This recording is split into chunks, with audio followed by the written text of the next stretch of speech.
Tulsa's VFW post is honoring prisoners of war and those who went missing in action.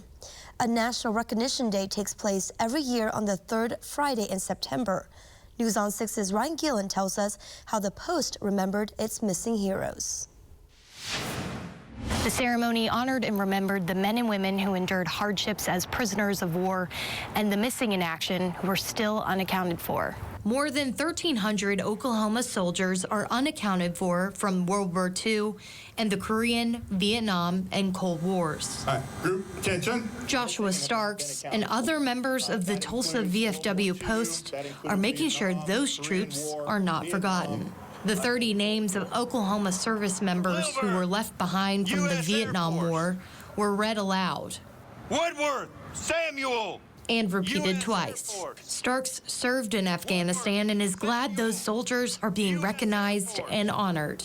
As we remember our service members, it's so important that we pay homage to them and their sacrifice, but it's also important that the other side of that and their families that never got their loved one back home know that we haven't forgotten their sacrifice. He says the post is like a brotherhood, where many share stories about what they endured overseas.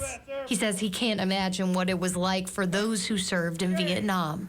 I can't imagine the horrors of trying to come home, realizing that brothers and sisters are in cages back in Vietnam, and the guilt that you would feel for the rest of your life. And while it can be hard to feel loss, he thinks it's more important to keep the memories of those soldiers alive. In Tulsa, Ryan Gillen, Oklahoma Zone, News on 6.